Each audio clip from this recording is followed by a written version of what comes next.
Hey, what's going on, beautiful people? Welcome back to Training Well Done. Here with your host, Coach Donald, here to talk about the what, the why, the how of good quality training. And so today is a special day for me, actually. This week, GHP celebrates our 2-year anniversary here in Wilkinsburg at Community Forge. And I am shooting this episode right before we have our little brunch celebration. And so I wanted to sneak this on in here. Yesterday, we went for this 11-mile run. And so on Saturdays, we like to do these group runs. And so a number of the people here do long distance running. And so we went from the Gap Trail starting in the waterfront, which if you're not in Pittsburgh, it's this area in Pittsburgh along the river. And we ran about 5.5 miles out to the McKeesport Bridge. Now, if you're not one who goes out there, no, we did not go on the McKeesport Bridge. That bridge is really narrow, and I would hate to be on there with all those cars. There's actually a bridge next to it. It used to be like a railroad train bridge during the booming steel era of Pittsburgh. And so now they have it wooden planks over it, and you can bike, walk, run, all that jazz. And so it was a foggy morning, and we got a nice foggy morning run. And I'm feeling it. So that day, Saturday, I did that 11-mile run. The day before that, I did a leg workout, which was kind of high volume, and it was pretty challenging. And then the day before that, we did, for cross country, 3.5 miles of hill sprints. Well, it was like a 3/4 of a mile run there. Then we ran up the hill for about 20-some minutes. Then it was a 3/4 mile run back. And so those stacked on top of each other. I was about a half a mile in to this 11-mile run, and I was like, yo, this ain't it, Chief. Me and Marcel, we actually had a conversation as we were starting. Every day is not going to be a good day. Every day can't be a good day. And I'm about a half a mile into this 1.5-hour run, yo, bro, this is not it. This is not going to be a good day. I don't know how I'm going to make it through this run. I survived. I got to about mile 5 and mile 3.5. And I was like, yo, you need to use the bathroom, bro. And I refreshed myself. I had to stop once on the way there. And then when we got to the halfway point on this bridge with this gorgeous view, that was like a good rest point. But those 5 miles back, they hurt. They hurt. So when people do all that positive encouragement, it doesn't come from an empty place. Well, maybe for some of them. But at least for me, it doesn't come from an empty place. And so when I am ragging on my athletes about being able to keep going and pushing and telling themselves positive things, this comes from personal experience. And my most recent experience was this run. And so we get to about mile 8 or 9. And I'm like the last person because I had to stop. I was already not running very fast, so everybody had long passed me. Some of the kids had done 5 miles or 6 miles, so their turnaround was way before. And I have 4 miles, 3 miles, 2 miles to go. And I am out loud blurting positive things out. Come on, you own this. And a lot of expletives that I needed to just say to myself to keep going. And all of this, mumbo jumbo about, you're going to own this. You only got a little bit to go. You wanted this, all that kind of thing. It's really awkward to kind of just say on the podcast. But it actually really helps. In these moments, my shoes have hundreds of miles on them, and I really should get new shoes. My ankles were hurting. My feet were hurting. My right knee was starting to ache. And my hamstrings were like, bro, we don't feel like doing this no more. Can't you just stop and walk or ask somebody to come get you? Tell one of the kids to come bring you a bike and they can run back or something like that. And as I was telling myself these good things, it literally made a lot of that sensation just go away. It made it go away. One thing that I emphasize when you get tired, outside of just using your arms, is being able to pick your heels up. Because people get caught in a little shuffle run, you know what I'm talking about, and it looks like their feet are barely leaving the ground. Well, being able to pick your heels up really helps you get a much bouncier and bigger stride in fatigue. And often in fatigue, you really want to just think about doing one thing right, and it can often lead to doing the other things right. And when I would tell myself these things, it made it so much easier to actually pick my heels up. Now, I didn't do that, for 4 miles. Like, I would be good for like half a mile or good for a mile, and then I'd have to stop or just jog really slow. But the topic of today is hamstrings, and I can feel mine today. Not in a bad way, but in that kind of bragging way of like that workout brag. Actually, I was DMing somebody who has another running podcast on Instagram, and we were talking about that.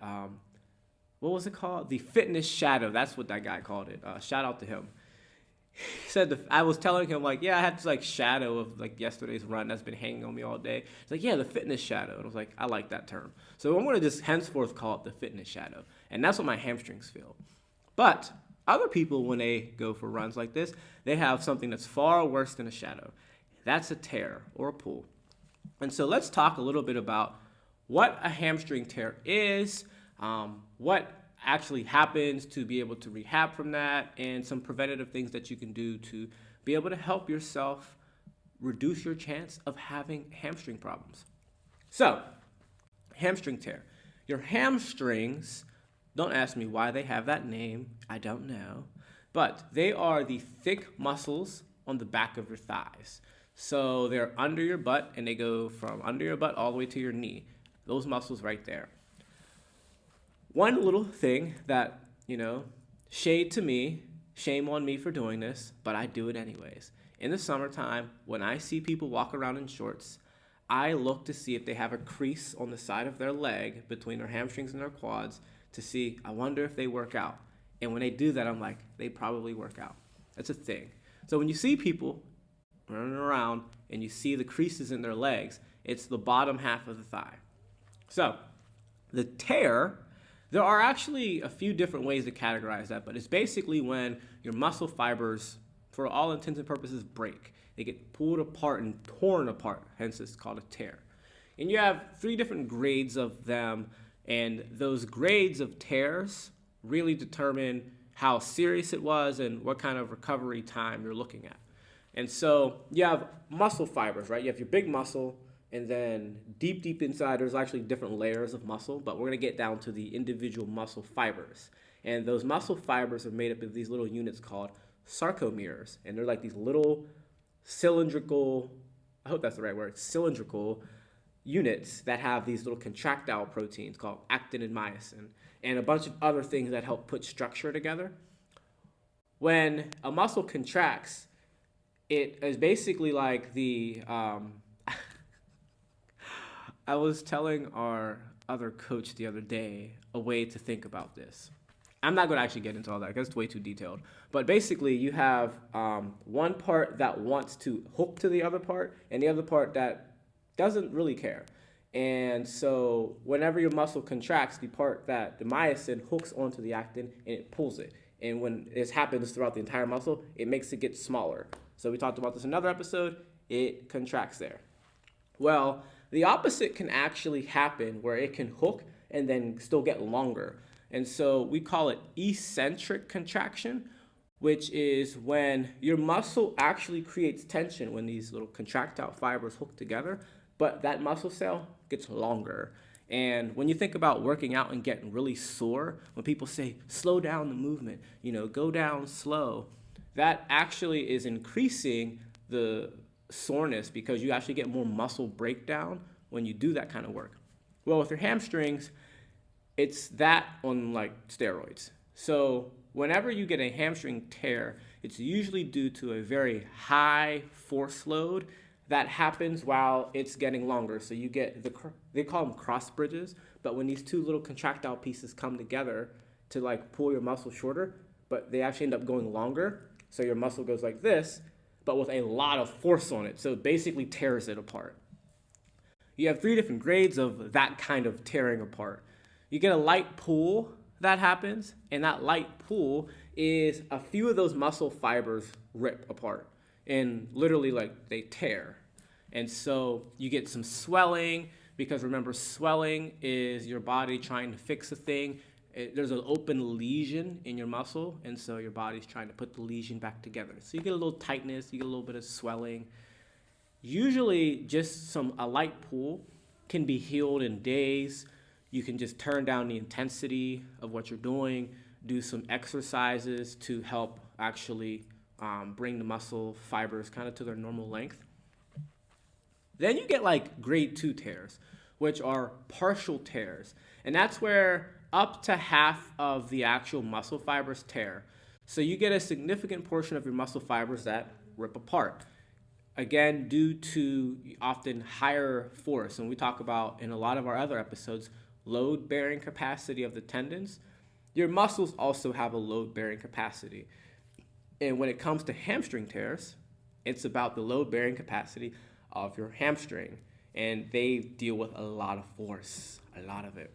So whenever you go beyond its capacity, you get a tear. And so when you get to these partial tears, you get a pretty decent chunk of your muscles that will tear. You might get some bruising, and those kind of injuries will require you to really spend some time working on strengthening, flexibility, getting the inflammation out, and taking some time off from really intense activity. Then you get the big behemoth, right? The grade 3 tear, the complete tear, where you get more than half of those muscle fibers to rip. And so on the back of somebody's leg, you can actually see huge bruises. And with a complete tear, you're not walking on your hamstring. With a partial tear, you probably want to use a crutch, but you could walk on it, but it probably doesn't feel good. A complete tear, you're not putting weight on that leg for days and weeks. And so when you have that, you can not only just get half of those muscle fibers to get torn along that tension line, you can get the tendon to rip off of the bone. I'll say that again. You can get the tendon to rip off of the bone. And so while a lot of these hamstring pulls and partial tears tend to happen in the fat belly of your hamstring, when you start talking complete tears, now the tendon's ripping. And so you have a lot of bruising that happens up near your buttocks, often where that occurs, or down close to your knee. And that's not even where it stops. Sometimes with a complete tear, you get the bone to get part of the bone to get taken off with the tendon. Yes, I know that sounds disgusting. I know that sounds really painful. Like me telling it to you, I'm like, oh, that sounds like it hurts. But yeah, you can get with a complete tear, part of the bone taken off with the tendon, as well as tearing of your muscle fibers. Not fun at all. So these are different grades, and that grade 3 tear can take months. I actually had a young athlete in high school a few years ago who he had suffered a hamstring tear his end of his sophomore year and going into his junior year. And so we started working together when he was cleared from PT, and we started doing a lot of exercises like in the gym, strengthening. He was doing yoga for flexibility and then doing some light running. We did that from it was like July. We started in the summer. We started in July all the way. It took us through the next track season. That next track season, we were still doing rehab, but it was at a point now where it was really about getting ready for performance because it's still cold up here. But it took 9 months to get him confidently running fast. I mean, we're talking close to districts when we could run the 110-meter hurdles, the 300-meter hurdles, run the 4x4 all in the same race without thinking about the hamstring. Because you start the season off, you might do some of that, but you're thinking about it a whole lot. And so, those complete tears can take months to handle, whereas a slight pull can be handled in days. Now, what has to actually happen in recovery? Often, it's getting the muscle fibers to gain their strength. So there's a period of time where you're kind of immobilized, where your body's just healing the actual muscle fibers. Remember that inflammation in that area is cleaning out the things that cause pain and irritation. And so when you think about it in the sense of a muscle, your muscle fibers just tore. There's a lesion, so you're bleeding. So your body is, clotting, getting the blood. You might have torn your actual blood vessels in there. So you're getting your blood vessels to get rebuilt and organized. Your body's rebuilding the actual muscle fibers, but they're weak. Unlike when you do a really hard workout and you're like, oh my God, I'm so sore. And then your body rebuilds it and you're like, oh, I'm stronger. When you cross that line into like an injury and a tear, now it rebuilds it and it's like, oh, I'm a little baby again. I can only do so much work. And then you have to rebuild it back up to its not even just the strength that you had before, but you want to actually build it beyond that strength, because a big factor of you re-injuring it is the fact that you already injured it. So once you kind of cross that line, it takes overkill to get back to the other side of that line.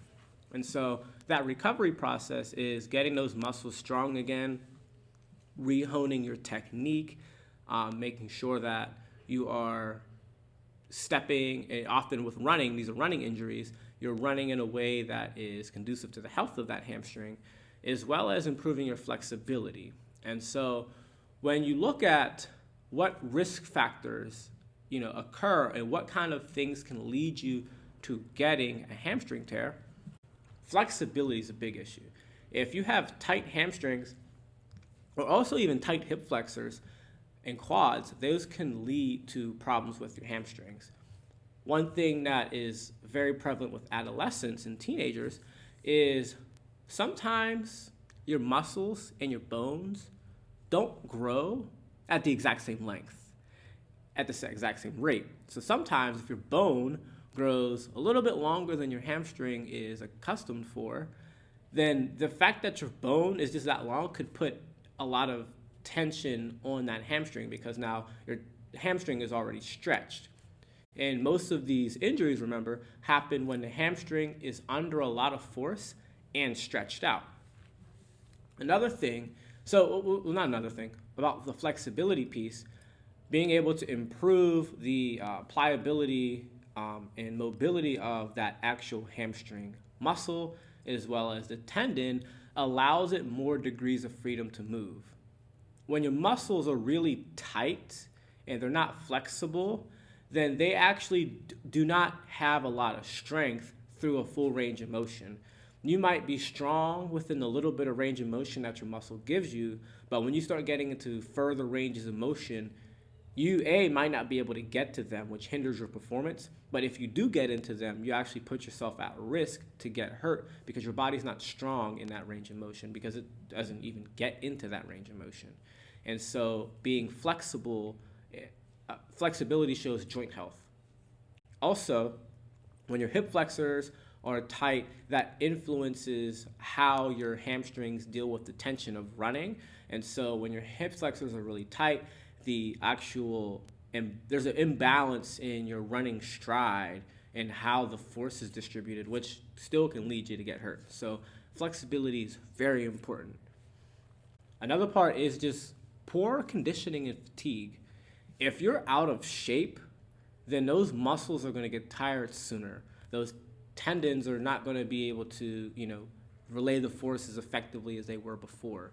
And so you often find some hamstring injuries happen with newer kids who are coming out for track or cross country or football, and they're not in really good shape. So all that running, those hamstrings get tired. And so when your muscles get tired and you're still putting them under force and work, it causes them to work inefficiently.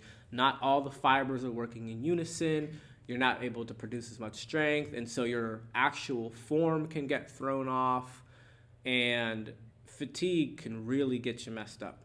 So it's very important that when you look at preseason training and off-season training, that you're building up your engine, and your legs actually have enough endurance to handle high-speed running. You can do some level of high-speed running even in the off-season and the preseason, but it has to be short distance and still built up for. But you find a lot of coaches will have a lot of even sprinters do longer, slower runs, because that gives your muscles some level of conditioning so that you can handle more work later on that's more intense. Another part is strength, and the strength piece ties into fatigue. weak muscles will get tired faster. And so if your hamstring muscles aren't strong, then they are not going to be able to handle the force, even if you can go and run, 5 miles, and maybe you're a 400-meter runner. Like, well, I can go and run, 4 or 5 miles, but you didn't do a lick of strength training, and so you start running hard 200s, you start doing your 8x200s, and your hamstrings are driving you crazy, or you get a little tight, and you're like, what happened? I'm in shape, but you're weak. So you still need to actually build strength up in those muscles so that they can handle all those forceful steps, step after step after step, rep after rep after rep, set after set after set, because the faster you're running, the more force you have to put on there. And when you're running 4 miles, you're just not putting that much force on those muscles. And another big piece is technique. One thing that can really put you at risk running-wise for a hamstring injury is called casting out. I personally do not do B-skips in any of my running drills for this simple reason.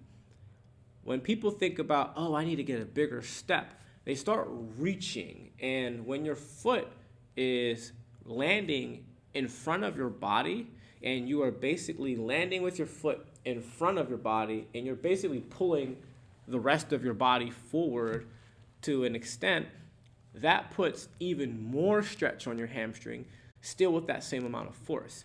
You want your stride to be under your center of mass so you can launch your body vertically. Your body has horizontal momentum. Your gravity is trying to pull you down. So a lot of that force when you're running is really to go down into the ground so you can go up and continue to go forward, because your gravity is doing a lot more work to pull you down than the air resistance is of pushing you back. So you don't need so much of a full horizontal pull or even a hard horizontal push in so much as a straight down vertical push. And when you get a straight down vertical push, you use a lot more of your glutes, and your hamstrings do not get stretched so bad. So casting out, you'll find a lot of young runners will do this, and their stride gets in front of them, and they're always having these tight hamstrings. So that is one big piece, is honing in on your running technique. And the better and cleaner you run, then less likely chance you have of messing up your hamstrings. So strength-wise, just a few recommendations. Deadlifts and all the variations of deadlifts, straight leg deadlifts, single leg, straight leg deadlifts, good mornings. These are all great exercises to improve your hamstring health, but also to specifically target your hamstrings, because those exercises also work on glutes a lot. Hamstring curls with a Swiss ball, with a band, those sorts of positions where you're actually just focusing on that joint and doing like high rep work there is also good and a big part of a rehab protocol. One thing about pulled hamstrings though, do not spend all day stretching a tight hamstring. Remember, part of you getting the injury in the first place was that the muscle was stretched and then tore a little bit. What I often have my athletes do when they're just having tight hamstrings are to do some sort of hamstring curls, whether that's with a ball or a band, but doing some curling work to actually focus on tightening the muscle and creating tension there. Sometimes RDLs or just overly stretching them can irritate those tight hamstrings because they're already tight. And one thing about straight leg deadlifts is they put a big stretch on them that they might actually find irritating. And so doing actual hamstring curls can often help alleviate that. When you stretch a lot, you might feel relief, but there's actually really just a nervous system reaction with your proprioceptors that when you stretch for a long time, it just kind of turns them off. And they're like, hey, we're tight, and we're sleepy now because you've been stretching, and we're not going to tell you anything. But that didn't actually solve the problem. So doing exercises that actually contract those hamstrings concentrically means you're taking your little sarcomere from your muscle fiber and making it smaller. Doing those kind of exercises can really help with your hamstring health.